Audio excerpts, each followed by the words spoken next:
them to them. Sell them to them. With me, Jimmy Motson, Baldy Motson, on the beat, talking all things football, feel it in your seat. Yeah, but Lee, that's their fault. Shabbat line. Football therapy. What is happening, people? And welcome back to the Ramble Football Club. I am, of course, Jimmy, kitted out in all my Blade Ramble gear, even though we're on Ramble Football Club. And we are here today to discuss the best half-season comebacks. And that is maybe a slightly selfish reason, but there will be fans of all sorts of clubs that find themselves in this position. From my standpoint and the lads' standpoint, although I don't like to speak for anybody else, but I'm sure it'll be similar, our club, Sheffield United, had a terrible start to the season. Absolutely awful. And some of the tales we're going to talk about today are of clubs that have come out the other side of a terrible start to the season and actually made something quite great happen during that particular season itself. So we are trying to be the most optimistic we can be as fans of a team in mid-table obscurity somewhat this season. But there's a lot of teams like this. So just because we want to do it because of our club, Sheffield United, doesn't mean it won't relate to your club if you're not a Blade either. So come and join us. Share your tales or your favourite redemption arcs, if you like, of teams and things like that. There's loads that you can choose from. We've narrowed it down. And I'm not going to discuss this on me, Todd. No Jord tonight. Thinking about you, Jord. All the best to you and your family, pal. I'm going to be joined by my other two fantastic co-hosts. First up, it's Paul, the Man Mountain. This is the view from the mountain with a heart so pure it's astounding. Man Mountain, strong and true. What a man, what a view. What a view. How's it going, pal? I'm well, mate. Yourself? Yeah, loving the jazzy new intro titles you've been putting together. Thanks, Thank mate. you. Welcome to football therapy. It's good, isn't it? It's good. It's a bit of a bop. Yeah, I'll give you It's a toe that. I'll give you tapper. I love it, mate. And do you know what else I love? I love this close-up view on Ramble FC. I love it. I love this so much Tell you more what, than I love this. We'll put it to the vote. I reckon. See what? Right, well up for that. Ramblers, listen in. I know there's some other people, maybe. Hopefully, fingers crossed. Yeah, This is number one. This is camera one. Okay, Yeah. camera one, just like Wayne's World, isn't it? Camera one, camera two. So this is camera one. Yeah. There with this, if you prefer this one, put camera one in the comments. If you like it like this one, put camera two in the comments. Yeah. Camera two is this one. So Yes. this, right, full disclosure, and we are going off on a bit of a tangent, but it's, it's not behind the ramble, but it sort of is. So I am loving the fact that more Platinum Ramblers are wanting to get involved in the channels and stuff like that. And Paul has been an absolute pillar of the channel since one of the first guys to come on. You have, mate. One of the first guys to come on. Pillar of the channel. Well, take it however you want it. But he's been a pillar of the channel, and more than capable. I think for a long time of being able to carry a show by yourself, which lightens the load on me. And I said to him, well, you came to me actually, if we're going to be honest about it, and said, I'd like to do a show with Lewis because I think he's really good. So Batman Lou and Paul now do a show together.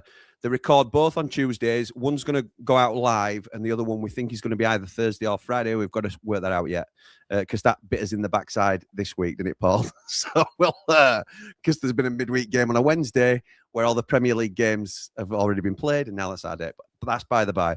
And the reason I'm telling you this bit is because I gave them full creative freedom over how they wanted to run the show. And that's now biting me in the backside because Paul won't budge from this view to this view, which I think is so much better. So can we have it in the comments, which you prefer? Camera one, which is this one. You get to see more of Paul and Lewis's beautiful faces, or a distant view of their beautiful faces with camera two. So let us know. And in fact, we'll ask our next guest what he thinks to which camera's best. You've already give it the bias there, haven't you? You've know, told everyone who prefers what. We all know you're the golden boy. I'm the golden boy. Listen, just because he is bald, but he's also brilliant. So let's bring him in and see what he thinks. Bold and brilliant, that's our lead. Knows the pitch like the back of his knee. No need for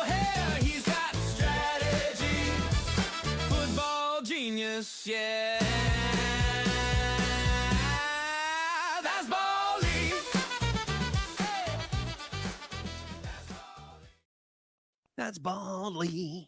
How's it going, pal? Really good. Really good. Thank you very much. Nice one, mate. Now, this is a 3-man. We may be better like this. I don't mind this for a 3-man, but for a 2-man, Lee, what are you saying? If Paul's on screen, you've got to show Moneymaker close up, haven't you? Too right, you have. You give it a miss. Too right. Scary, mate. You've got to. The housewives want what the housewives want, don't they? Come on. You two are terrible. We've got a private chat here as well. We've got a private chat here, just so, again, behind the screen. We've got a Platinum Rambler waiting to come on. And that Platinum, I won't reveal his identity just yet. But here's also, can you see what he's commented there, Paul? Who's that? In the private chat down the right-hand side. Yeah, obviously, yeah. Camera one as well. Thank you. So that's 2-0 to camera one. We'll see how it goes for the rest of the stream, and that will be the cameras for the rest. I was a big fan of Tom a minute ago. No, it's spoiler alert. Anyway, lads, we are here. We are here to discuss the best half-season comebacks, and I'll tell you something. I'm not going first because I haven't yet read up on mine. So. Who wants to talk? How dare you, mate? How dare you dig me out with Lewis every week? Oh, Lewis will have done all the prep and all that stuff. Oh my days! Because do you know why? Because 2 reasons. One, you know how good I think you are, and I know that you'll take it well. But second, no, I know you're rolling your eyes, but that's true. You know what I think here. And the second is you are so easy to reel in on that hook, because you're right. I never prepare for these streams, and I'm now going to be scrambling around for trying to find out a little bit about the team I'm going to discuss. Lewis does prepare in depth, doesn't he, for your shows, and it's usually a very strong outcome because that. And I know you do your homework as well, but that doesn't. It's not as funny when I say that, is it? So it's better that we. For ages before Lewis turned up, I was the prep guy. I was the. He's the one who prepares everything. He always does his homework. He always does this. All his notes. Yeah. I'm the lastminute.com scribbling his homework on the back of a bit of paper. Just because Lewis has arrived. I know. Well, what can you say, mate? What can you say? Right, lads. So I believe we've got 3 teams. Honorary mention to Jord, who was going to bring to the table another one. Do you want to briefly discuss that one, Lee? Which I know you want to do much of the work. You mean that I've done none of the West Brom one? I've sent you a link for yours. He's having a go at Paul. I've actually sent him a link. I sent him one for yours as well, Paul. Well, you have to be on your toes on this show because I've no script, so I can go anywhere. Jord will go in for West Brom, and I don't know what year, and I don't off the top of my head. Is it when Kieran Richardson kept him up with that goal on the last day, wasn't it? Yes. It was the year that Brian Robson were in charge and they stayed up on last game day at season. Were they the first team to stay up, or were bottom at Christmas, the first team ever to stay up who were bottom at Christmas? I think that might be in the Premier League, yeah, because we weren't in the Premier League. I was a Football League, weren't it, when Sheffield United did it? Yeah, well, which we might come to. We may come to. So thank you, Lee, for that deep. You've done Jord really proud there with that deep description of his case. 0405 West 0405. I've got insiders now. Nice. Thanks, Mark Meldrew. Meldrew. I'm going to say that'll be Meldrew. I knew it'd be. Nice one, Marco. Right, who wants to go first? Paul, are you ready? Do you want to fire first, or do you want Lee? Yeah, I'll go, mate. I'm you know me, mate. I'm all prepared. I'll let you scramble around and nick a girl's book to do your own work on. That's all right.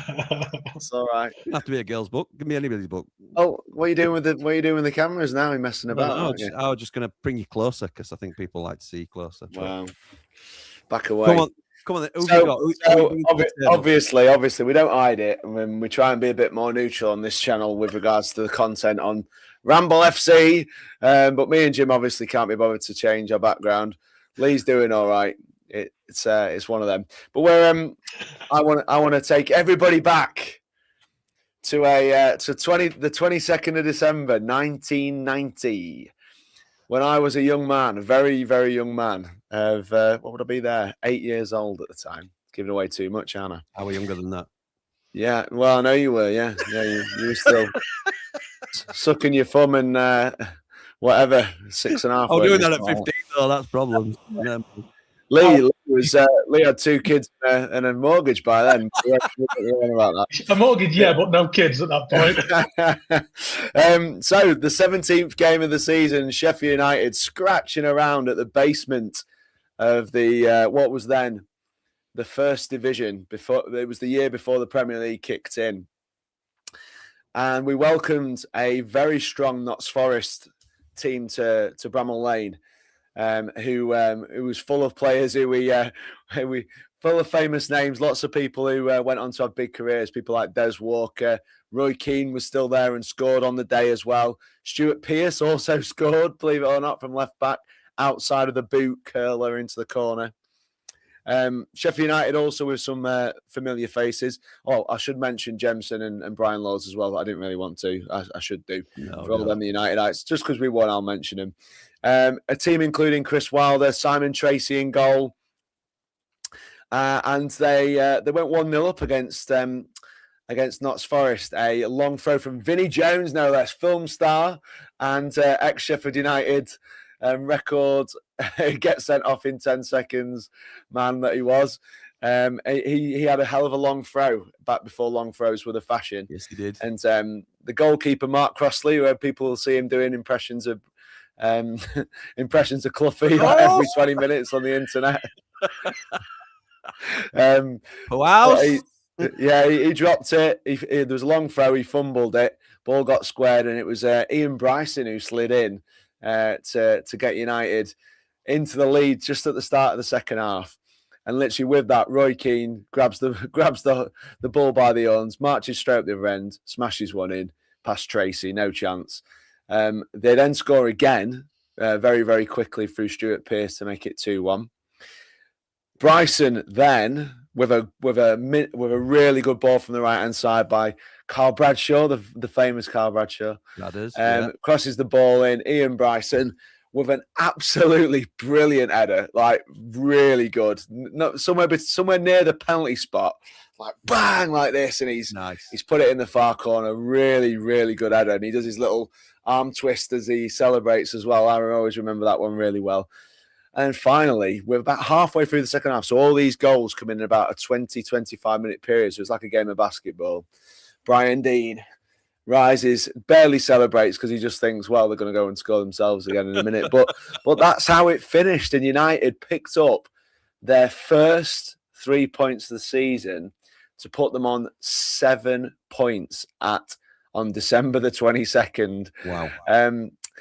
Dave Bassett then obviously rallies the troops and and the spirit grows. And they went on to achieve 13 victories in the season, which is very, very credible, and finished, unlucky for some, not for us, 13th in the table on 46 points, which is one hell of a comeback because there's not many teams now. Yeah, very good, Ian. Thank you, mate. You're factually correct. You can pull up my partner in crimes if you want, where he says we finished about 9th or something. So he got that one all wrong. But yeah, also for them was Franz Carr, who people remember fondly. Oh yeah, was a player at Bramall Lane as well. He was on the pitch as well and nearly nicked him for a goal. So yeah, lots and lots of nostalgic memories for Sheffield United supporters. The ground looked so different. And yeah, it's one of them ones from when I was a kid that I do actually remember, and that goal from Bryson was quite famous, and I always remember his little twizzle of his wand as he celebrates the goal. Yeah, I loved it. Yeah, so loads of familiar faces, loads of nostalgia. Forest were a really good side at the time, and we were obviously picking ourselves up off the floor. I think for me, I don't think a side in my memory other than Sheffield United. I don't think West Brom were in that kind of a mess when they were. I know they came back well, but I don't think they were sat on 4 points at Christmas, were they, to survive? So that's just a bit of a dig at Jord there. That you're no. Just a bit of perspective. I can't think of a side who've been that far behind, cut adrift at the bottom like that. To have one, like Wolves doing it now, wouldn't it? It'd be like Wolves doing it now. It would a bit. Yeah, it's like one victory at one victory on the 22nd of December to go on and get 13 victories all told is a hell of a recovery from the not just the table, the damage that was done on the league table, the psychological damage that is done to a side, and what it prompted was a pitch invasion at the end of a pitch invasion for the first win of the season, and it prompted Bassett to deploy the Christmas party in the first week of the season so that the players could start early, because Sheffield United were notoriously poor starters, and certainly no more so than the 1991 season. It's a great story, and it's one that obviously a lot of us know really well, but some people watching may not know it, or some of the younger blades may not be fully aware of it. It's something that we're really proud of as a club, and how we turned it around. And I do think that's probably, and it's only just come to the top of my head, but I think Wolves is probably the best example. It's as if Wolves were to survive this season, that would be the similar achieve, or not just survive, finish 13th. Yeah, I think we're the 24 teams in that league as well that year. So it's that's before it went to the Prem, weren't it? So no, I think it was 20. It was 20. Was it? Yeah. All right. Okay. 20. Okay. 2 went down. Derby and Sunderland went down. It was only 20 at that point. Right. Okay. Because I know they were trying to resort it, weren't they, to launch the Premier League for that? So the following season. So brilliant, absolutely brilliant achievement from Sheffield United, and exactly what we're talking about in terms of season turnarounds. So I'm going to go next, Lee, if that's all right, unless you want to go, pal. No, I'm fine. Have you wrote stuff down? Have you got it, or are you just reading off the screen? I'm just going to go off top of my head, I think. And I just like that, Jim. See how I feel. So today I'm going to talk about Crystal Palace's 17-18 season, a campaign that proved to be one of contrast, resilience, and ultimately stability for the South London club. Oh, Jim. You can tell. Yeah, you can tell, Kai. You can tell. Straight off top at Bonsis. The 17-18 season marks Crystal Palace's 5th consecutive year in the Premier League. At that point, this run represented the longest spell in the club's history in the top flight of the English football. Simply maintaining the Premier League status for that long was an achievement in itself. This isn't even the right season, is it? This isn't even the season that I wanted. Should we swap you for AI, Jim? Should we just put That's all we're doing anyway. Should we just put Wikipedia on and go?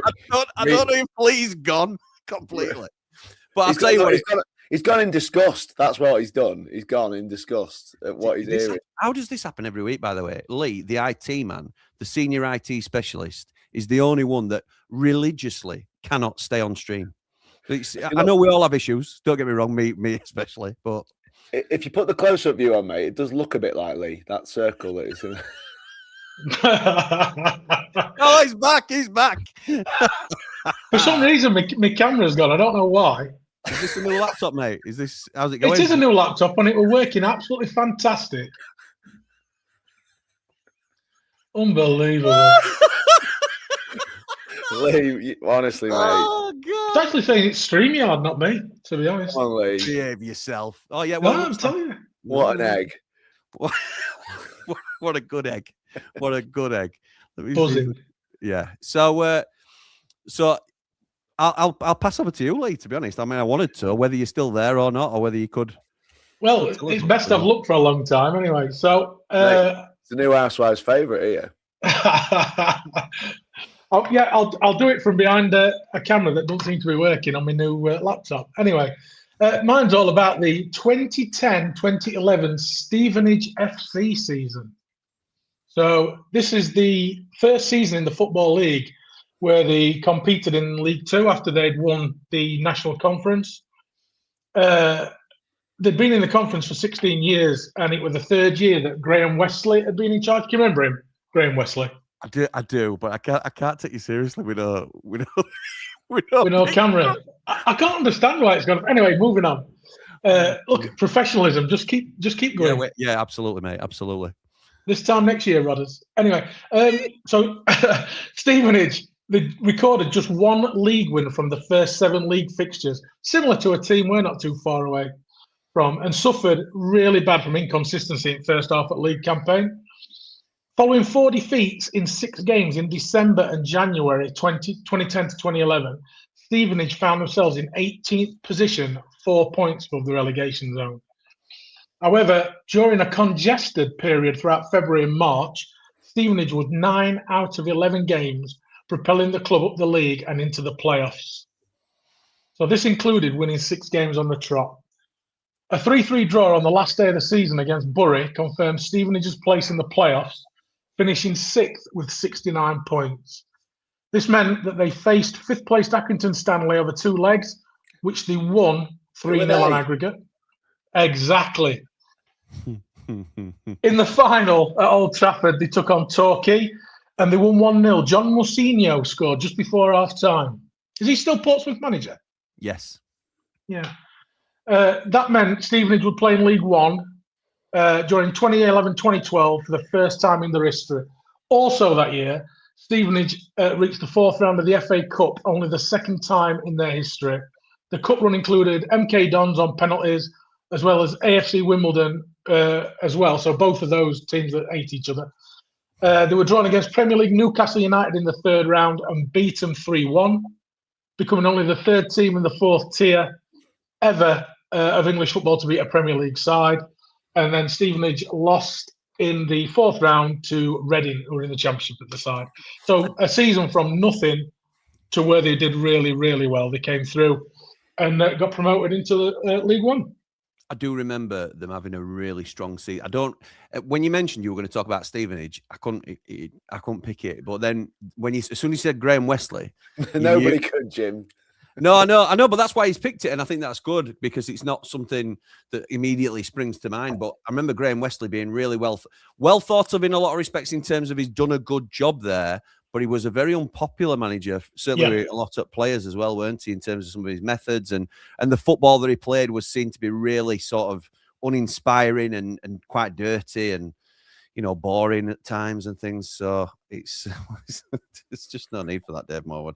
So, yeah, I think it's a really good shout, mate. I think it's a good shout. It's not as widely known. And obviously there's a lot of Sheffield United fans that might lean into this. I don't know if you want to log out, pal, now that you've done that, and maybe try logging back in so we can see your bald and brilliant face. I think so, maybe. Okay, mate. We'll see you in a minute then, if that's all right. It's always good fun in it here. IT, he'll never catch up. We need a senior IT. We need someone who knows what they're doing with IT. I'm a developer, not a techie. That's all I'll say. Okay, well, you can develop your picture on screen, please, and we'll see you soon. Cheers, mate. Yeah. Right. I'll tell you what I'm going to do. I'm going to talk to you about Crystal Palace, not in the 17-18 season. That was the wrong one that was sent to me. It's going to be about the 2003-2004 season. You will remember this. This was the season that Ian Dowie came in and talked about bounce back ability for the first time. And actually, I think, did it get registered in the dictionary as an actual term following it? In fact, do you know what we need to do when there's only 2 of us, mate? Go to the best camera angle. The best. So during the 2003-04 season, Palace was struggling badly in the 1st division then. That was the championship at the time. By December 2003, hey, look who's back. Hey, is he a look? So Palace struggling 03-04 season. By December 2003, they were sitting in 19th place, just above the relegation zone. And promotion to the Premier League looked very unlikely at this stage, it's probably fair to say. That all changed when Ian Dowie was appointed manager midway through the season. At the time, he was relatively inexperienced and many people were unsure if he was the right choice, but almost immediately things started to improve. I remember this really well because with that when Andy Johnson sort of just caught fire in the league. Am I at the wrong stage? But I think it was the right time. By the end of the campaign, Palace had done enough to qualify for the playoffs, which was a huge achievement considering where they'd just been a few months earlier. And they carried that momentum into the playoffs and went on to win promotion to the Prem. It was a remarkable turnaround, one of the greatest comeback stories in the club's history. In simple terms, Ian Dowie arrived when Palace was struggling, changed the mood and results, and helped lead the club back to the Premier League against all the odds. And that, obviously, I've cheated to get the summary there, but that is a tale of a club that turned their season around that really stands out to me. There's another couple of examples that we nearly touched on tonight, which were Nottingham Forest. I think when they had they used 5 loan players in the side, and this is not so long since, and had a really thin core of a squad under Steve Cooper. Were down at the bottom of the league and eventually went on to win promotion. Sheffield United being a casualty to them that season, unfortunately. And that was a fantastic turnaround from their perspective. I think the other one, who was the other one that we were going to mention, Lee? Can you remember? I can't know. West Bromwich Albion. I can't remember. Yeah, West Brom was Jord's. Who was the other one? There were another one. Can't remember off the top of my head. Can't remember. Maybe somebody mentions it in the comments. So let's see what people are saying. Just a quick one, Jim. You know that Palace season? Was that the bounce back ability season? Yes, it was. Sorry, I said that while you were off. Right, sorry. Ability. No, it's all right. You were only off for a couple of seconds, but you must have just missed it. So yeah, that was his bounce back ability, where it actually got referenced, I think, as a word in the English dictionary, didn't it? In the end. So there were, who were the other comeback that I was going to talk about? Because there was Forest that we didn't want to do. And Coventry. It was Coventry just recently, weren't it? Their surge up the table. Were it 2 seasons ago where they came from down at the bottom? And because this is the season that Jack keeps referencing in the Platinum chat, isn't it? This is that the one we were talking to Callaway about today? Yes, it was. Yeah, clang. There's just no need for that, is there? There's just no need. But on that Palace season, on the bounce back ability season, you know where Dowie says it and then it gets put in the dictionary. Is that the one? I had to tell him. Hey, now I remember. Andy Johnson, he did everything, didn't he? Oh, what a guy. You need to do your research here instead of reading it up on Wikipedia. Batman Lou says Sheffield United 91-92 finishing 9th after a horrific start. Fulham surviving 20 years ago under Roy Hodgson as well. Yeah, that's a decent. Oh, that's the season after, isn't it? Looked dead and buried and survived on the final day at Pompey. Nice. He also says at international level, Denmark winning Euro 92 after not qualifying. Yes, he's slightly older than me. Yugoslavia, wasn't it? Yugoslavia qualified and got kicked out because of the war in the Balkans. The Laudrup brothers. Brian and terrible. Mike. The worst final ever. James has sort of misconstrued what we were saying. That's why I've tried to be as clear in the title. Best half-season comebacks. You're right in terms of one-off game comebacks. Blades 4-3 Forest after 2. Best game at the Lane. Best game. Great game. It was a great game. My dad was there on the gantry, and because Cammy was doing commentary for that game, and when we scored the 4th, he was jumping up and down and screaming, and Cammy nearly fell out with him because he's trying to do commentary. My dad's going, yeah, like this, and camera's bouncing because my dad's jumping up and down on boards. And it's just a story that makes me laugh every time I hear it. Mark Melju says one which probably won't get spoken about, which goes under the radar. Solihull Moors, it won't get spoken about. Again, it's not relevant to the show, Mark, but thank you for raising. Solihull Moors 3, Rotherham 4 in the FA Cup. Rotherham were 3-0 down with 15 minutes to play and 1-4. That's decent. That little monster munch as well. He's put at end, so that's good as well. I'm going to say one, Jim, really quickly. Peterborough and Wednesday the other season. Why? No, we're not on about comeback games. Ridiculous. That was ridiculous. Yeah, it was. What were you thinking about, Peterborough? What are you thinking? Evening, gents. The greatest comeback is easily Wednesday, going from a massive club and taking 7K to QPR to absolutely nothing. The greatest comeback down to earth, that is. Nice. Mel Drew says Sheffield United against Forest in the playoffs is right up there. 3-1 down and 1-5 for an aggregate after being 15 minutes away from defeat. Still to this day, it's best I've seen at the Lane in terms of atmosphere. And then he sings along with no need for hair. He's got strategy. Football genius, yeah. That's baldly. Rich says 98-91 season on 4 points the week before Christmas. If we'd replicated our second half of the season, we'd have finished champions. Ended up finishing 13th, one of my favourite seasons. Yeah, that's the one that Paul went with. I think in a channel that is pretty much Blades themed, because a lot of you will have joined us from the Blades Ramble. I think that is certainly going to be the favourite to win tonight. But there are other really strong examples of how seasons can be turned around from a poor start. None better than that, though, is there? None better than that. Well, we're biased, though, aren't we? We are biased, and rightly so. There's none better. It's factually, numberly correct. Is it? Yeah. Is it? Yeah. How is an opinion factually correct? Because of the points accumulation from where they were to where they were. How many points did they finish on? 46. So they have accrued 44 points in how many games? I couldn't say with what were we on any shirt, but half the season. Okay, so at least 2 points a game, you would say, wouldn't you? At least, yeah. So more than that. More than 2 points. Nobody has ever accrued more than 2 points a game. Not from where they were, no. Not from being rock bottom by where they were. It's subjective, though, isn't it? That's what I'm saying. It's not a. It's you not. could mathematically, it will have been outdone. I'm telling Well, you. it has Leeds and Burnley last season in Championship was outdone. Yeah, because Leeds and Burnley, they went more than. No, it hasn't. Not in the top division of this league since I've been alive. Nobody's done that. Well, the Man City won league with 100 points, didn't they? You're not listening, are you? No. Nobody's been bottom of the league and gone on to finish 13th and accrued that kind of with that sort of win percentage in the second half of the season. Absolutely, and it's a brilliant achievement, but you cannot say it's definitively the best. In my life, it is. In my life, absolutely, and in your opinion, that's absolutely great, and I would probably agree with you, mate. But it's not. It's a subjective opinion, isn't it? No. The top division in this country, it's factual. It's on paper. It's numbers on a bit of paper. It's a fact that it happened, but the fact that it's the best is subjective. It's numbers on paper. It's facts. But there's numbers that are greater for other teams. There isn't. Not from being bottom at Christmas. There isn't. It don't matter. That's the context. But you're saying actually by the numbers. We're talking about a comeback. I know we are. No, nobody's done that. Lee, don't you lay out of this. Don't you lay out of this, because I know where you're. No, come on, Lee. I think statistically what Paul's saying is correct about the points, but what you're saying, Jim, is teams in the second half of the season have accumulated more points than Sheffield United did, which I think is correct as well.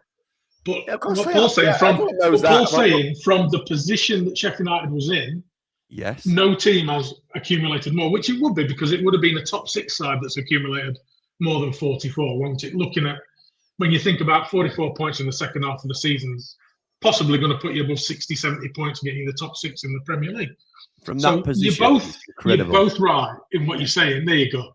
Look at, I'll sit on the fence. You're both right. I'm like a marriage counsellor. You're both football therapy, mate. I'm the therapist looking at this. It's not an opinion. It's on paper, mate. It's an opinion. It is an opinion, Paul. That it's the best. It's an opinion. It is an opinion, but your statistics are correct. Right, there you go. We think. Right, who's having dog and who's keeping car? He's not having dog. No chance. Camera one. Thank you, Dave Marwood. Camera one for me, says Mr. Vancouver. Love you guys. Leicester in the 14-15 season, says Mark Meldrew, survived with 9 wins out of the last 11 games. Won the league the year after. It's probably one of the biggest achievements in football by a team outside the top 4 or Big 6. I think that's a great shout. It's not a half-season turnaround, but in terms of an unbelievable turnaround in the club's fortunes, that is nobody would have ever. But 1,000 to 1, I think they were, weren't they? 1,000 to 1 to win the league. And, yes. And bookies since then have never given. No, 5,000 to 1. 5,000 to 1. 5,000 to 1. Okay. Yeah. Well, there you go. James says this OAP's only. What? What? I'm keeping out of that. There's just no need for that. Blades. Yeah, fair cop gov. Had a drunken £50 bet, says Ian, with a Wendy between Christmas and New Year that we'd stay up, and he never did pay. Well, what do you expect? Nothing like making your own, Jimmy. Yes, absolutely right. It sounds like you're making it up as you go along, Jimmy. That's not true. I had facts. Bryce says that 91 season, we played the last game of that season without a roof on the Kop and battered Norwich. Interesting. Jimmy, if you had a teleprompter, they'd never know. I'm nowhere near slick enough, James, to have a teleprompter. I'd break it anyway, to be fair. I mean, if you'd have known the story about the microphone today and everything like that, I don't know how to work. I'm amazed I can turn the thing on. So, yeah, teleprompter would not be for me. And I'm not one that would read it, couldn't make it work. Lee should make that his logo. It does look like, you'd read that, hadn't you, Paul? Thank you for that. Stevenage got to the playoffs against us in 12-13, the year after they went up to League One. Luke Freeman, unbelievable for them around that time. Somebody should have signed him. Good player. Someone's laughing at the mountain. Bri, laughing at the mountain. Oh, it's Cry that. Bri's ripping me for crying. Oh, is it? I think so. Okay. West Brom. Bri, I promise. West Brom 0405, bottom at Christmas, survived under Brian Robson. That was going to be George's shout. Yeah. So shout out to you, Lou, for backing in with that one. I agree. It's a really good achievement as well. Just realised I ain't read the title properly. Thought it was some general game comeback, says Meldrew.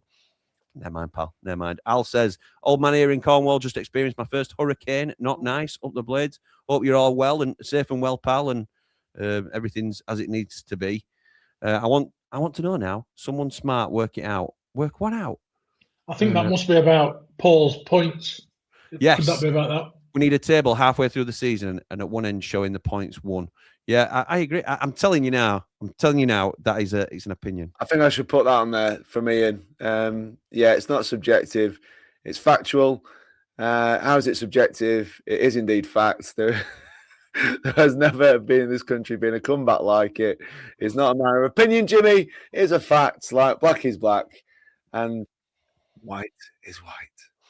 Yeah, okay. Well, I hate to tell you that you're wrong, lads. That's both to Rich and to Ian, who are our very own gatekeeper, who may even lock us out of my own channel here. I am running a risk. But it is not factual. It is an opinion that it is the best. If you're saying it's the best, then that is how you feel it is. Someone else may come along and say that Crystal Palace was the best. Someone may say that West Brom was the best. And it could well be that some might say Man United overtaking Newcastle is the best. That's an opinion. What you're saying is the numbers stack up and say that it was the most points total anybody's ever gained. I'm saying that is disputable because we don't know that yet. That may be a fact. Yeah, it's we not don't disputable. Know. It is. It is because there's more teams that have had more points gained over the season than 2 points average per game.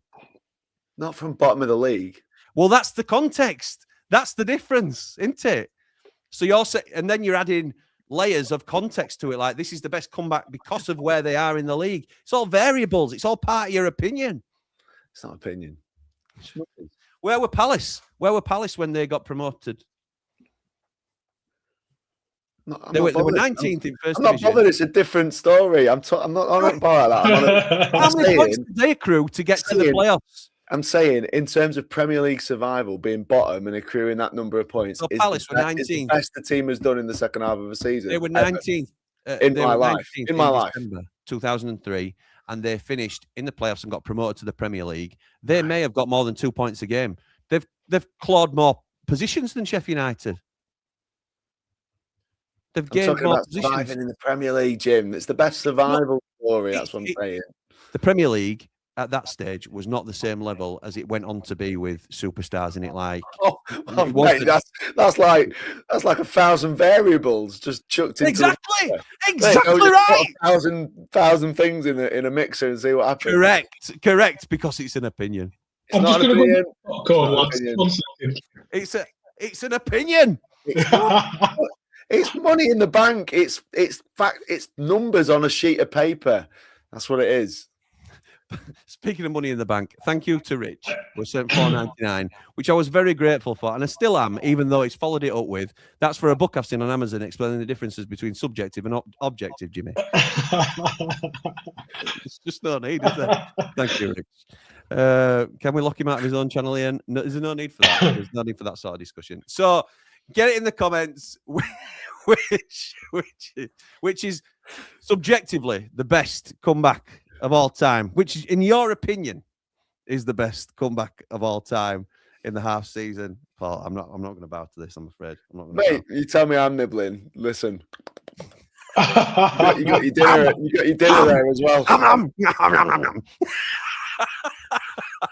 Right. Okay. We've done that. We've done the comebacks. I've enjoyed that. And thank you, lads, for pulling me through it by the nose. Let's be right, because I had not prepared. I was not ready for this stream. My apologies, but I have enjoyed the chat like I always do. We now shift focus on to what are you laughing at? The way you're saying it, it's subjective.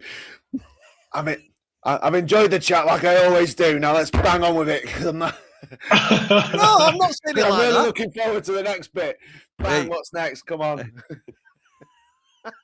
I'm no good at shifting. I'm not a professional, am I? I'm no good at shifting Love it, subject. mate. Love it. I know, mate. We just get by, don't we? Anyway, so we are going to shift subjects though, because we are moving on to There's no need for this, by the way. Bit of Fumble FC. There's no need for that. So we're going to move on to predictions. And Lee, you are the master of the predictions league. You hold all the cards. You know what everybody predicts. You get everybody's predictions in before you make your own. Every week. Yeah, he knows everyone's Not recently. Before. Not recently. And I did, for some reason, he's top of the league. So this is no, on top of the mini league. All right, okay. But, well, before we go into it, we do have to bring in our special guest representing the Platinum Ramblers. It is the one and only Tom Not From. How's it going, Tom? You okay, pal? It's been an interesting day. It's, yeah, currently bunking out of my grandparents' house in Sheffield because the place where I currently live is under 15 centimetres of snow. So that's fun. Should be about 30 by the end of the night. Mate. Well, I know it's your first week in your new job as well, isn't it? So these things you will look back and remember. You'll say, remember that first week where I had to stay at my grandparents because I couldn't get home. It's all stuff. It's all tales that you'll look back and laugh at, I'm sure, one day. But yes, you're making the smart decision, even if it is slightly inconvenient for all involved. So thank you for joining us, pal. I know you're still feeling slightly under the weather, so I won't ask you to sort of over contribute too much. I don't mean to sort of put you in an awkward spot, but you have done some you were sharing with us a little secret, weren't you, actually? Because we're asking whether you had done some predictions. Were you ready and are you comfortable coming on stream and stuff like that? Yeah, well, I thought I'd do something a bit more fun. So you're going to explain to everybody how you're going to do your predictions. And this is representing all the Platinum Ramblers, by the way. So Tom is using a sensible method of predictions today. So what are you going to be doing then, pal? Yeah, apologies to all the Plats. You shouldn't have let me do this. My feverish brain this afternoon decided that logic and thinking about things would be boring. So what I have done is I have got a hat. I have filled it with slips of paper with scores on them, and I'll be drawing them randomly. What a lad! That is brilliant. And he's gonna absolutely tear us to pieces as well, isn't he? Because we're horrendous. We try and apply logic, and that's not worked for us at all so far this season. So, yeah, and now is the time where I try and scramble and find out what scores I sent to Lee. So, Lee, over to you then, pal. Okay, so we missed last week. So this week is week 13. The leaderboard currently stands as the Ramblers are on top on 32, mainly because of Russ's superb week about 3 weeks ago. Unbelievable. I'm in second place on 29. Jordan's currently on 28 in third. Jim is currently on 25, and the strongest of us all is Mr. Mountain on 22, but he's closing the gap. So, we could get a bit closer, but we are not ripping it up. Let's be quite honest. We've been poor, haven't we? We've been shocking. Last week, Jimmy, you got 1 point. All right. Paul got 1 point. Jordan got 1 point. And me and the Ramblers got 2. Okay. Have I got a correct score yet this season? 1 second, mate, and I can have a look. Yes, you got Orient versus Bradford. You got that 2-1. And that's it. And you got on the third week Sheff Wednesday versus Oxford as a 2-1 Oxford win. Nice one. So you've had 2. Beat that, lads. Good work. Good work, mate. Mr. V says, I didn't recognise Tom without his flat cap. There you go. Well, his flat cap's doing the work for him today. That's why, Mr. V. So Ian says, brilliant, Tom. Also can confirm that is definitely not a Barnsley accent. That's true. It's not indeed. And James with another little dig. All blessings. Blade scramble. Yes, but fair. Harsh but fair from James there. So, Lee, over to you, pal. Okay, so this week we've all chose a game, and we'll start with Jim's game, which was Stockport v Huddersfield. So I'll give you Jordan's score. Jordan's gone for a 2-1 Huddersfield win in that. I've gone for a 2-1 Stockport win. Jim? I've gone for a 3-1 Huddersfield win away at Stockport. Paul?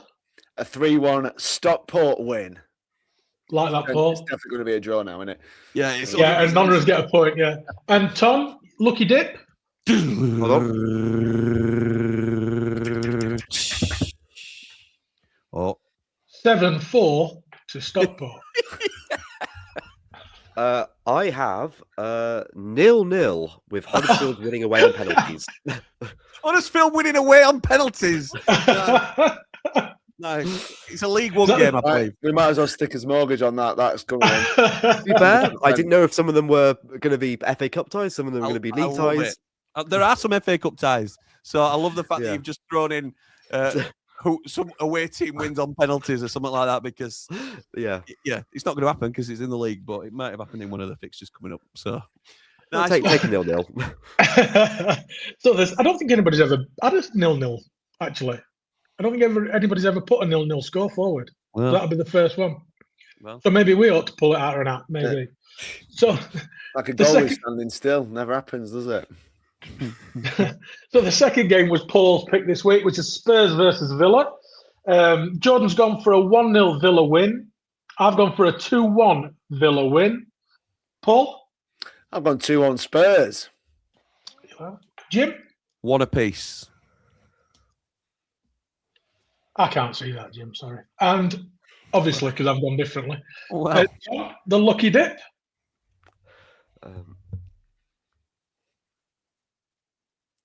Here he goes. It's a big app. Reading anything off it. Right? If a rabbit comes out, then I'm leaving. Sorry. Apologies. Okay. I have it's 3-1. Which I guess is a Spurs win, which seems very unrealistic, but well. 3-1. Unrealistic rules in this game. Yeah, because realistic scores just aren't working, are they? To be honest, at the moment. Could be the Villa B team. Spurs' season rests on that win, on that game. That's a good point, Jim. It might be a good call now. That one, I didn't think about that. Oh, there you go. You see. Yeah. Villa are going for Champions League. Spurs are trying to win anything. So. Yeah. To be fair, they are. So the third game is my pick, which is Charlton versus Chelsea. Jordan's gone for a 3-0 Chelsea win. I've gone for a 3-0 Chelsea win. Jim? 5-0 Chelsea. I think it's heavily rotated Charlton side who are struggling in the league. I think they put the kids out and I think they get mauled by Chelsea. Paul? I went 4-0 to Chelsea. I can see it. Chelsea are going to rotate, but their quality is so much better, isn't it? So right, their rotation's better than most. Oh yeah. Tom's going to pull out a 2-0 Charlton here. Yeah, he is. Come on, Tom. Let's have it. It's a 3-0 win. And penalties can be tiebreaker, mate. Yeah. Sorry. It's all right. I think you coughed directly into the microphone there. That's fair enough. My mic is over on the side on the bed. There's nowhere near it. Look at Jim straight It's away. Contagious, this. It's contagious. Bob Fleming. I have been Bob Fleming recently. My brother calls me that. All right, Tom. I have regrets. 7-0 to the home team. Oh no, that's fantastic. Talk about stay away. Give yourself a chance. Wow. Apologies to all of the Plats. Would you like a second go at that one? No. Respect the integrity of the draw. I want to welcome Tom back next week straight away. Moving on from that one. We'll move on to under sixes. I don't think that'd be 7-0. So the next game is Bradford v Rotherham, which is Jordan's pick, and Jordan's gone for a 2-0 Bradford win. I've gone for 2-1, but if I knew that One were going, I'd probably change that to a 2-2, just for he's one of our players. But I'm sticking with 2-1. And Baptiste is there as well. Yes, playing well as well. They're rating him, aren't they? Yeah, they're rating him highly, yeah. So, Paul, what have you gone for, mate? 2-1 home win to Bradford. Yeah, I agree with that as well. And Jim? I've gone 1-1. Bradford stuttering a little bit, Rotherham picking up. I'm surprised. You're normally a Bradford banker, aren't you? I am, but yeah, I think I'm looking at the pattern of results. results. You're not welcome back at the parade now. I'm always welcome back at the Valley Parade. You've ruined it for yourself. Tom? Let's find out. I like the presentation, though. I like it. Yeah, it's lovely. It's a bit like his own Salt Bay, isn't it? His own version of Salt Bay. I have to hold the hat up and do the thing. 2-0 to Bradford. Oh, Hang on. Hang on. Coming in. Oh. United announcing a signing. Oh, Tom with a H. We are going to have to wrap this up, gentlemen. So let's get through the next one pretty quick. Okay, so the last one was Tom's pick, Derby v Leeds. Jordan's gone for a 3-1 Leeds win. I've gone for a 2-0 Leeds win. Paul? I've gone for 3-1 to Leeds. Yeah, and Jim? I am going 2-1 Leeds United. And Tom for the last one? Nice one, Bri. Love that. Don't get overexcited there. 1-1. Derby win on penalties. Oh, see, that's a spicy one. That's yeah, Derby will want to kick some lumps, won't they? Yeah. so if it's 1-1 and Derby do win on pens, do we give him 2 points, or 3 points, or 4 points? Do we give him extra? For being so specific, I'm happy to give him an extra point. An extra point, I agree. Yeah. I think if Derby win it on Paul, are you not having that? I think that's. I'll argue with you on most things, but I don't really care about that. That's fine. Because you don't think it's going to happen. I think you've done him. I think you've done him early. You've just worn him out, Jim. Well, if as soon as it's a draw, it's a toss of the coin. So it's I think it's a good shout. Okay. So, in fact, I think rather than do our own Stream on Blades ramble, we're all Blades here. 2 minutes ago, Sheffield United posted calling our 1st January signing, and the bat signal's gone up. So whether Lewis Walker is signing for Sheffield United, if it's anything else, I'm going to be disappointed now. But somebody's saying Patrick Bamman. Oh dearie me! So we'll have to wait. How does Hoover tie in? A bat signal. They must have seen that video when he played at Bramall Lane. Kijani. I'm not a massive Batman fan, so I don't know if there's any sort of irony in the name. Tom, you might be able to enlighten us here. No, I don't really do superhero stuff, I'm afraid. I'm clueless. It's got to be Batistuta. Oh, I'll take that. Even out, now. Out of retirement. What a player he was. Bat. So. Batshwai. Is he on a free? Has he been released in? Behave yourself. We, well. David Battersby. David Batty. David Batty. Tony Battersby. Yeah. I've met Terry. Les Battersby, yeah. I got him in for like a charity thing. He came in and did some footy, did one of them speed kick jobs, and he was impressed. In fact, we'll stay here, won't we? We'll stay. You can leave if you like, lads. But I think we'll stay here just to get the announcement. I don't think there's much to discuss unless it's a name we're not expecting. But I think everybody's expecting Kijani Hoover, so I don't get the link with Batman. Paul, any thoughts, mate? Robin Van Persie? Are we going for somebody like that? Any Robins? Mark Robbins, new assistant. Let's have a look. What they're saying in chat. Lou's announcing it by the looks of it. Once they have a normal conversation, supposed to get it wrong. Okay, I think it's Jeremy Lynch, says James. Okay, let's have a little look. So yeah, so we got everybody's yeah, we're all in, yeah. We're all sorted. Right. We're all in. Let us know your predictions in the comments, and as we wait for this to be announced. Twitter Blades. Taking its time, isn't it? I know. Oh my goodness me. Well, you think Kev Cookson would have told us today, wouldn't you? Get us an heads up. Clang. I didn't mean that one, by the way. Soon to be a resident of my village. Somebody's put Sven Botman. Welcome back, Robin. Welcome back, Robin Olsen. You don't like this one. Oh no! You don't like this one, Jim. Danny Bat. Oh no, not Danny Bat. No, thank you.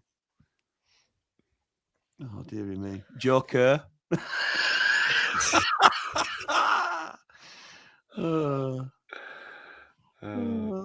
For Hoover, they could put like the shaking vat lady.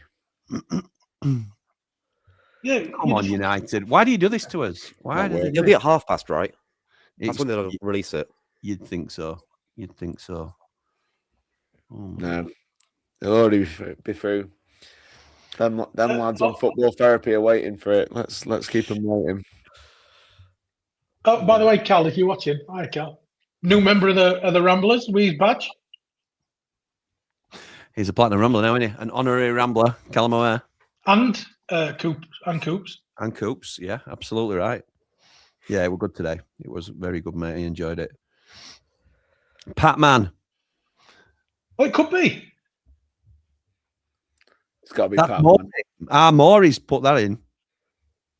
Pat Yeah. Man. It's got to be on it. That's what it is. Is that the Ramble Zone? The Ramble Zone Maury, yeah. The hair. No, not the Ramble Zone Pat Bamford. Oh, the Ramble Zone Pat Bamford, of course, yeah. Of course. And the Ramble Zone Maury, yeah. Bat Bamford. Do you know what? Who would you prefer? Hoover coming in as an exciting new signing or Bamford getting sealed? It's got to be Bamford, hasn't it? Bamford's most important signing this season. I'm going to say yeah from a man that really weren't bothered about him coming in the first place, but I think he's been superb. Yeah, I agree. Considering how close we're getting to Sunday as well, we need to get that over the line. Agreed. Yeah. I think Riedewald's got. I don't think you can go past him. Oh, Riedewald's fantastic, but we've signed him till the end of the year, haven't we? He's been outstanding. He's but fantastic. I think he is. I think, and this is no disrespect because I like Bamford and I've said that from a while, but I think if we lost Reader, it'd be a lot more detrimental on our season, to be honest. 100% agree, Paul. 100% agree. I think he's been fantastic. He's given the lads in front of him license to play, and the scores are showing it, aren't they? The only reason he's not being talked about is because he's already signed and Bamford hasn't yet. So Yeah. Anyone watching United live and see how many second balls he drops on and when he's under pressure, he just lays it off to easy peasy to whoever's nearest. It's I like you were to say spotting as well, Paul. You spotted some of that stuff like you were doing at corners and that, didn't you? When you were doing watch-alongs and that, it's just he's subtle, mate. He's clever. He's just so efficient with ball. You know, he really is. He were really clever in last game where we were dropping him into like a left centre half of a 3 when we were picking ball up, and then moving from that, and then he dropped back in. It was lovely to see, just to get him on the ball in space. He loved it. My lad had a photo with him before the game that never was, and I said, "Oh, first time you stood next to a Rolls Royce, Ronnie," and he loved it, didn't he? He loved it. He was like that. Brilliant. Go on, Gyro, lad. I'm gonna come on, Blades. I'm just gonna put. You need to hurry up now. Sat here like a set of lemons, aren't we? Let's see. Midfield version of Paul McGrath, Richard. You know. I bet he hadn't drunk as much Guinness as Paul McGrath did. It's a different time. Context, Lee. Hey, fantastic footballer. You might think that. Paul McGrath, fantastic footballer. Don't get me wrong, he could drink twice as much if he wanted. The way he played for us, he was superb. That's absolutely right. I agree with it, mate, but Jimmy would probably argue with you. So. But I wouldn't. You just think I'd You're unbelievable. Hey, you're arguing it right place, lads, isn't it? It's football therapy, isn't it? Yeah, when I've got him rattled when he can't think what to say and he just says, unbelievable. Well, I was typing at the same time. I'm trying to get people to join us. Tom, what do you think about Riedewald's impact this season? Without parroting what you've already said, really. Oh, a key addition, Kijani Hoover. Sorry, Tom, to interrupt you there, pal. Why is Batman relevant? I know he's not even got a Batman suit on, has he? Like they're saying in here. Kijani Hoover. I tell you what. Okay, so sorry, Tom, to interrupt what you were saying. You carry on. Much more important. No, we'll come back to what I was saying there. Now he's got to displace our best player at the minute. Right. Okay. So here, Paul, I know you've been very busy this week and you haven't had much time in the Platinum chat, and because you've either been at work or on stream or with your family. I don't know why you would think those things are more important than hanging around in the Platinum chat, but you may not have seen that Femi Siriki may be carrying a knock. So is this potentially one of the reasons we've gone in for such a strong right back rather than we were talking about maybe going for Harry Clark as a backup, but maybe now it needs more of a first team ready addition as opposed to somebody that can just be a reasonable backup to Siriki. Any thoughts on that, Lee, potentially? Oh, he's got a Batman tattoo. Well, the thing for me is we don't know if this is a knock or anything a bit more serious for Siriki as well, isn't it? So bringing in a player of similar ability and also plays the same position in the same way, attacking, yes. I think it's a very good move. I think the Harry Clark stuff was just lazy journalism, maybe, linking us to a player who's not playing for Ipswich and played for us last year a few times. I wasn't overawed with him. I weren't upset with him either, Harry Clark. So, no, but he's not the same level. He's nowhere near the same level as what Siriki's playing this year. Siriki's been outstanding, really has. You know what it'll be, though, Lee? We will have definitely been having talks with Harry Clark. Because he will have been on the shortlist. He will have been part of the options. Yeah. Had the Hoover deal not gone through, I am convinced we've spoken to Harry Clark. I don't know that. I didn't report it as ITK or something. Other people in our group have spoken about it. I certainly believe it to be true. I think we will have had Harry Clark lined up as an alternative should we have not got this deal over the line. You'd think it probably doesn't happen now. And Hoover is here as strong competition to Siriki now down that right-hand side.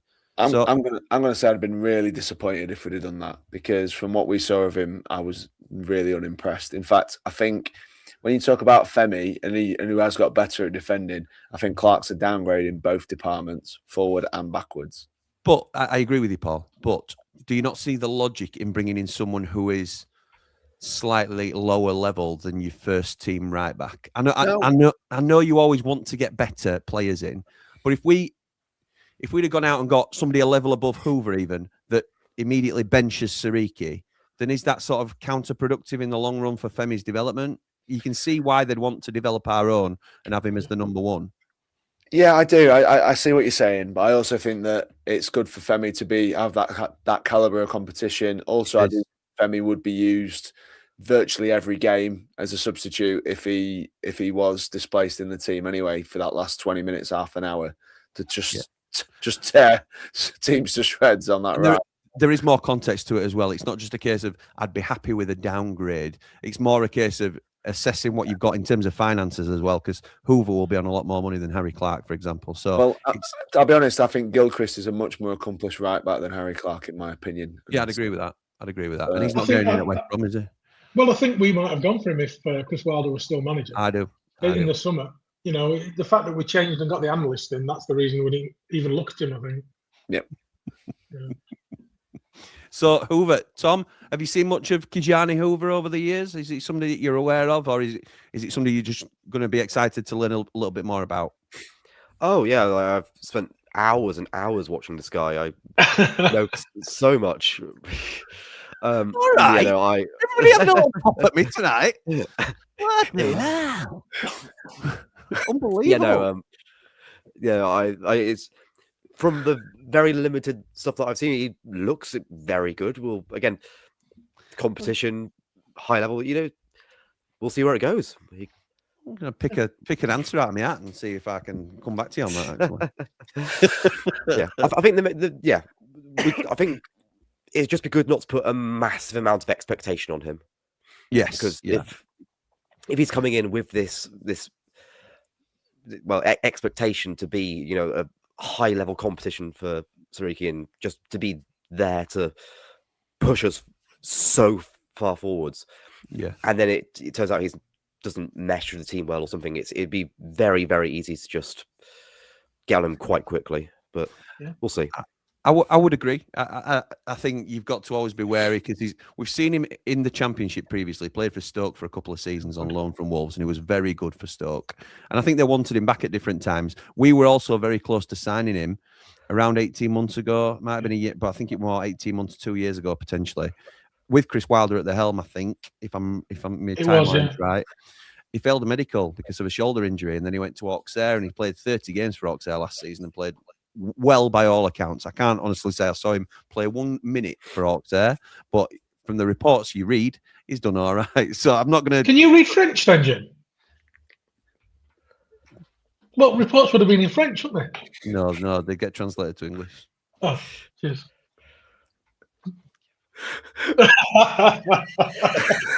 I hope the mic didn't pick that up, actually.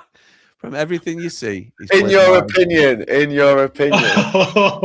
if Danny Hall says it, it's good enough for me. So I will pass that off as being good enough for me. The reports Jim was reading on the French division were quite adamant that Keanu Huber was doing really good work at Auxerre. Tell me your name, said sweet. Must have my boy, dagger. Oh yeah. I can smell something. I can't say what it is. Yeah. Okay, don't. Right, let's have a look what people are saying about this signing. Kijana Hoover confirmed loan until the end of the season. From what I understand, reports I've been reading, his contract runs out at the end of next season. There was some speculation that it hadn't run out at the end of this season. It's the end of next season. Is there a Batman tattoo, lads? Is it a loan or a transfer, says James? It's a loan till the end of the season. Wolves are preparing for next year. Yes, they are. Susie says, made myself look an idiot. Charity signing was last year. I saw Baton. It's a misunderstanding. Don't worry about that. Kind of 2 and 2 together and got 5. Just ignore my rubbish comment. No worries, Susie. I don't even know which comment you're on about, to be fair. Harry Suter has undergone an operation on a fresh injury, according to Cifuentes' press conference today. So that's probably been ruled out this January. I'd have been shocked if he'd have come anyway, to be fair. But he will always. He's going to remain a medium to long-term Chris Wilder target. I think. Get ready for us to be linked with him every window, and I think that, I'd like to see him back at the lane, but he has to be fit, doesn't he? About that, Jim, I mean, when you come back from a big injury like that, there's always little injuries that come off it as they're coming back anyway, as the body's getting back into playing full time. Look at Blaster, he had a setback, didn't he, on his knee when he was coming back again. So they always seem to pick up little niggles, and hopefully for him it's not a big injury again, because it was fantastic for us. Yeah, agreed. So I think we're all pretty happy with that signing, aren't we? I don't mind it at all. It's a good, strong first name through the door. I was talking to my dad about what we needed yesterday on Talking Sense. He said the only position we really need covering is right back, and everything else we're in a bit of a privileged position where we can, as long as Bamford signs, we're okay, and that we can probably wait a little bit for quality players to become available, because we're not desperate at this stage. Are you lads of that opinion as well, or do you think we do need to make some moves quickly? I tend to agree with what he says. When you break it all down and you think about it logically, I think we're now in a strong position to sit for a little while and see where the market goes. Tom? Yeah, I mean, I'm a bit in two minds about the goalkeeper situation, because massive Cooper fan. I think he's one of the, well, I'm not going to say the best keepers we've ever had, because I don't have the experience to be able to say whether that's true or not. But that's subjective, Tom. That's subjective. I'm not getting drawn into that. But if he is carrying a knock, which it seems that he might be, then getting, as has been suggested, getting a half-season loan for someone to come in, even just to give him a bit of competition, because he hasn't been quite up to the levels we know he can get to. That's fair. But if it's not something that the club or Wilder thinks is needed, then I'm willing to trust them and fully back Cooper. Great stuff. Paul, do you think there's any other places we need to be looking at as a priority, or are you happy now with the right back sorted, and we'll see where we go from here? Yeah, certainly, that's the priority. Femi needs to be able to be rested and rotated and used properly. For a young lad playing what is effectively his first season, I think he's coped with it quite well. When you compare him to others who we've lauded, like Peck, for example, I think he's coped really, really well. I think his improvement is a huge asset to himself and the club. I think he's a super player with a massive feeling, and he's been very consistent recently. And there's no two ways about it. But yeah, he does need to be able to rest, and that's the one position where you'd say there wasn't anybody able to step in. If he'd have got injured 5 games ago, we'd have been in a bit of bother. So, Oh, yeah. so I think he's done us an amazing job, and it should be recognised. But Hoover's an interesting one because I think he's probably too good for this level. I'm not sure if he's quite good enough for the one above, having not established himself in the Wolves team over the seasons that he's been there.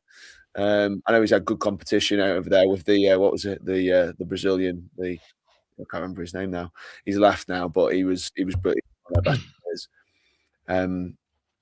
So yeah, it's I can't remember. It nearly came to me, but yeah, it's a good signing, I think, and good competition. And like I said, even if he does get displaced, I still think he'll be used all the time. Yeah, I agree. don't see him getting displaced. Don't get me wrong. I don't think he's going to lose his spot, but I think Hoover will start the odd game. They'll share minutes, won't they? I think they'll share minutes. Yeah, he'll be getting minutes to build up his fitness, I suppose. And he'll play on Sunday, I think, now, won't he, Hoover? Yeah. Well, reports I've read from France have said that he's been doing well. Tell you what, they are very reliable. Those French reports. Those reports from France. So good, mate. It's good. No, I think it's very good. And what I would say is, I think I'll be doing a Bonnie Tyler, mate, holding out for a hero in the loan market. So that's what I'd be looking for. Someone to come in and who's just way too good for the level. Can you give me a verse? Snaffle. Give us a verse of that. No, you're all right, mate. It's all right. I don't want to get clipped up. Once upon a time. No, that's a different one, isn't it? That's a different one. Lee, thoughts on Kijani coming in and whether you think there's an immediate necessity to do anything else, or are you just okay at the moment? I'm happy with Kijani Hoover coming in. He's always played well against us, or he's done okay against us. He's not ripped it up, has he? But he comes from good calibre, Liverpool, and he's played. I think he's played for the under-21s for the Dutch as well. So he's going to be a decent player.